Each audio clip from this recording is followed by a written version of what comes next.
from the top, let's go!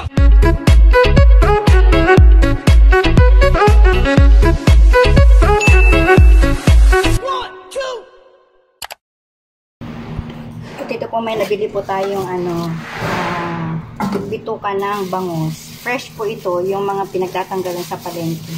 Hugasan po muna natin.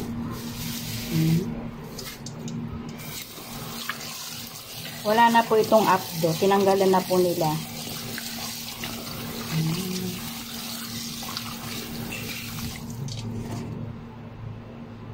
Hugasan lang po natin.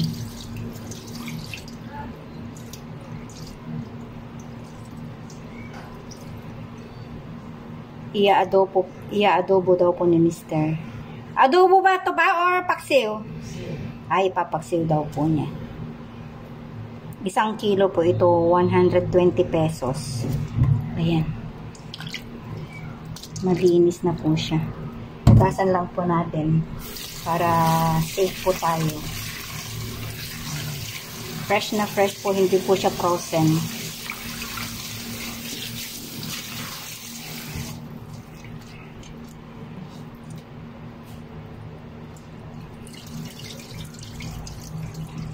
Maganda pong mamalengke pag maaga kasi lahat po fresh. Hindi po sila gumagamit ng frozen. Hindi po sila nagbebenta ng frozen.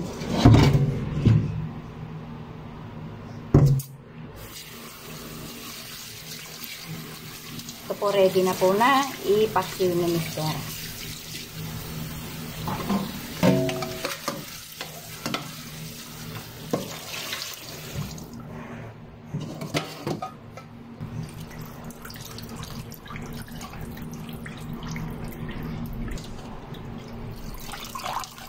Tanggalin lang po natin yung excess water.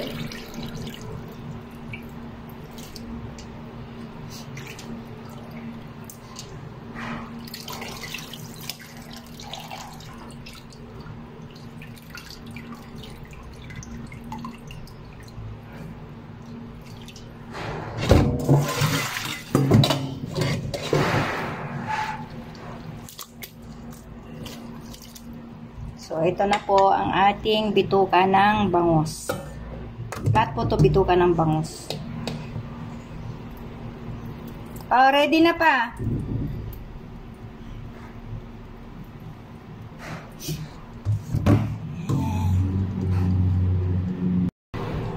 Ihanda rin po natin yung ating kakailanganin na sangkap. Ayan. Ganda ng sili natin. Pwede ba ito?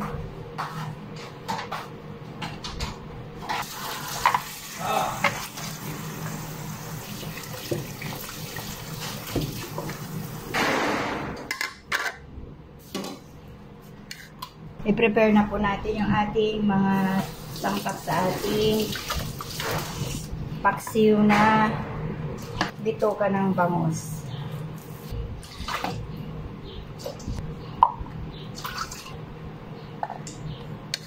Ang liit po, ang cute po ng ating sibuya, ay luya.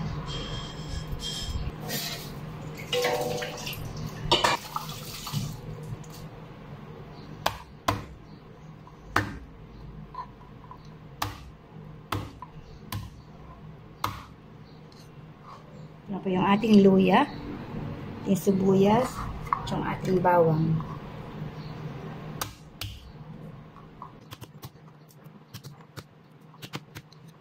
Tanggalin lang po natin yung balat ng ating bawang.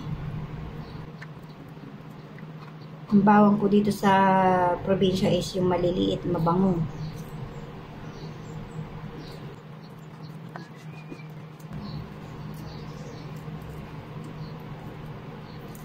So, yan po yung ating bawang, luya, sibuyas, at saka siling panigang.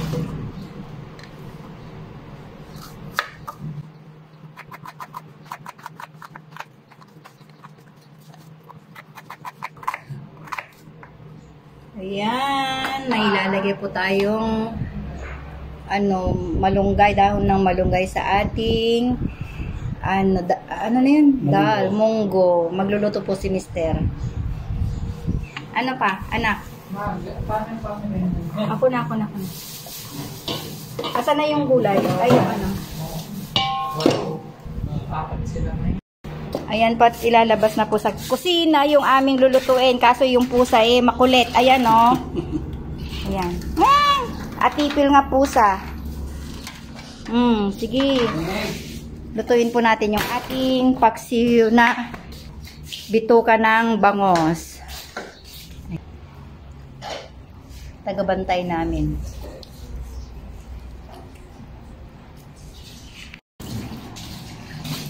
Salang na po ni Mr. sa ating kalan. Yung ating kaserola.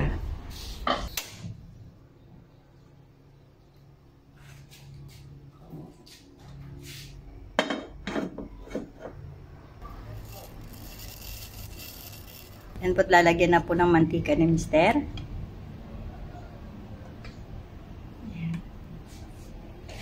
Lakas natin konti yung ating apoy. Yan, at maglalagay na po tayo ng ating ingredients. Una po ilalagay natin yung ating bawang.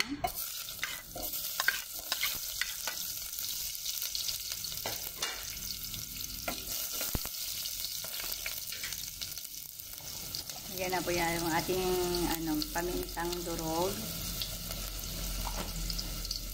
Ang bango. Lagyan na po natin yung ating sibuyas.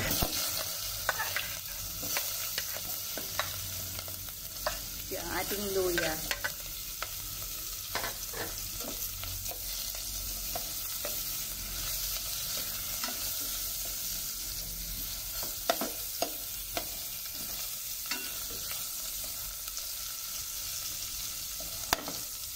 Lagyan na po natin yung ating main ingredients, yung ating bituka ng bangus.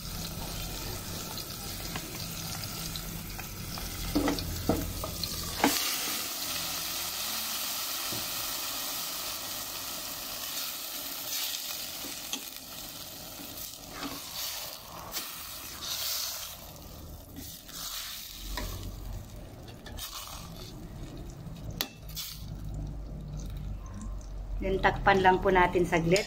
Hintayin natin kumulo. Saka natin haluin ulit.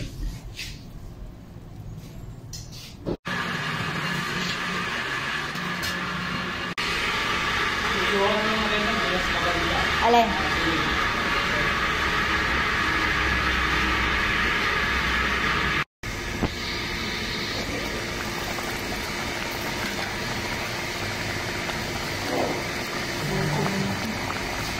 Ha? Pusa na po siyang magsabaw. Lagyan na po ng asin. Iodized salt po yung gamit ni Mr. Kaya lagyan din po niya ng, ano pa ilalagay mo papa? Suka.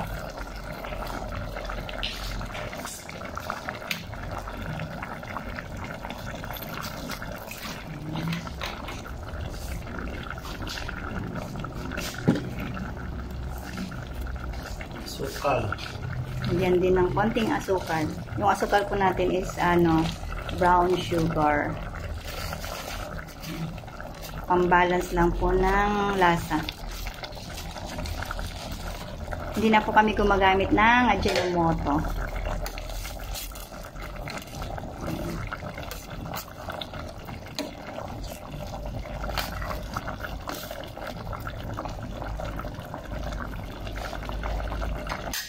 Takpan natin. Tapos mamaya-maya luto na yan. Tikman na lang po natin yung final na gagawin. Lagyan po ng konting toyo. Yan. Para may kulay na konti.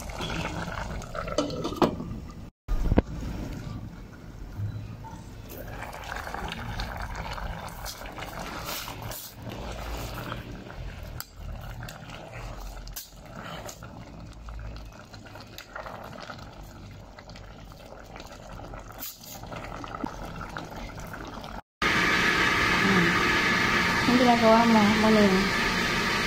Ayaw mo kong pakawalan? Oo, kaharangan mo ako? Mali ka na. Ning, tayo nga eh. Tanghara ba? Ha? Dito po ilalagay na po natin yung last ingredients natin, yung siling green. Siling panigang. Ayan.